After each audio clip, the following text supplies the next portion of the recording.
everyone, welcome to episode 4 of Raising Pollitos. So today I am mixing up weeks 4 and 5 because week 4 didn't really have anything going on. I will post a picture of Doña Florinda, one of my silver pullets, just so that you can see what she looked like in week 4 versus now. I will bring her out later so you guys can see how much bigger her crust is getting. It's so freaking cute. So what I'm going to do right now is I'm actually moving the chicks. So they are 5 weeks old now, but I turned their heater off at week 4 because it's so warm outside that they just don't need it. So they've been doing great without it, and I think it's time to go ahead and let them get acquainted with the chickens. So I'm moving their entire brooder into the coop. That way they stay separate but together with the chickens. And then over the next 2-3 weeks, the chickens will get used to them, and so that way I can eventually just pull them out and I won't have anybody attacking the others. So what I did to prepare for this move is to add windows into the brooder. So the top of the brooder has always been cut out and open, and I can link in the description box me making that kiddie pool brooder. So what I decided to do so that during the hot days air can pass through enough and they're not like suffocating in all of this plastic is to cut 4 windows on the sides of the kiddie pool. And so that was super easy. I just took a knife, cut a square into it, and then I then put some of the chicken wire over it, cut that out to fit the size, drilled a few holes, and used zip ties to secure that chicken wire onto it. I got 2 blocks set up inside of the coop, and so now I am going to put them inside of that black container with a lid on it so that I can put new bedding in and just transfer it all over there, and then I'll take them with me. So let's go.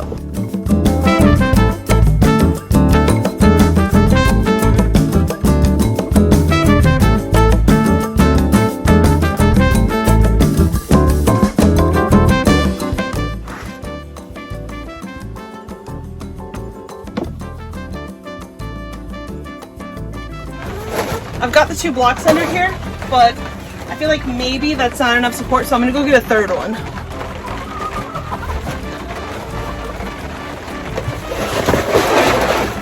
Oh yeah, that's much better.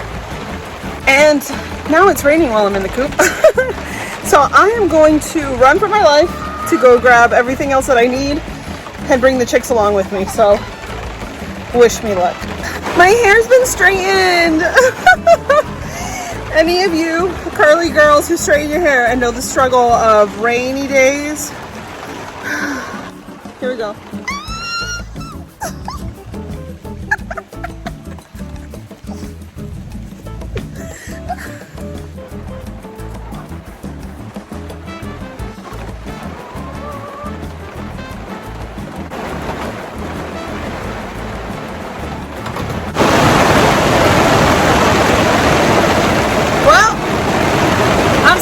Until this slows down.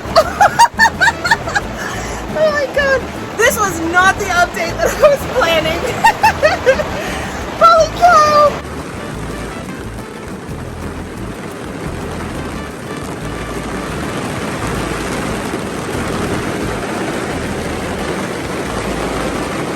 Alright, I've got them. They're in their box there.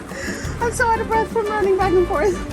So I'm going to transfer them in there, but I wanted to say that the reason why I've got them on these blocks is because if you look, the water's obviously draining in, and my property is a really soggy property.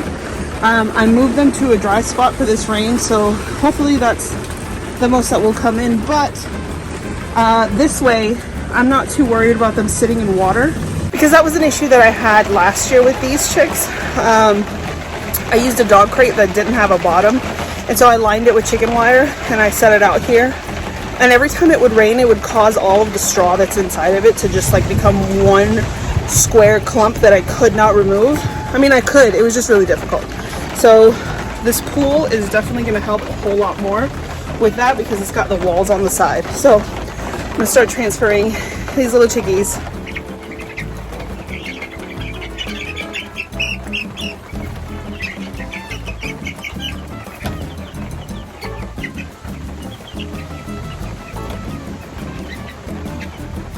Everybody's in, and so I wanted to show you guys. Look at Florinda.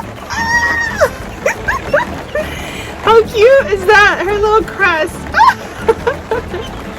Now, I'm gonna be honest with you guys. I've always thought Polish chickens were kind of ugly, but it's one of those uglies where it's so ugly that it's freaking cute as heck.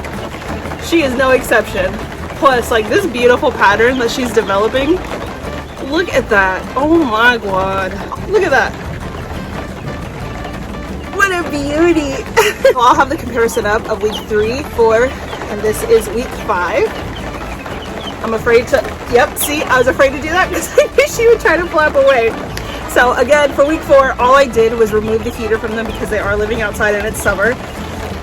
I think I could have done that in week 3, honestly, with the temperature we had here, but to be on the safe side, I gave them an extra week and they are nice and strong. So the other thing I plan on doing is to get them some large sticks from outside so that I can make perches for them in here.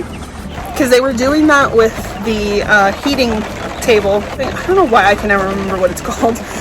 But they were using that at the time and I was just kind of letting them. So unfortunately, it's raining right now. The plan was to do it today when I move them. So I'll wait until there's no more rain.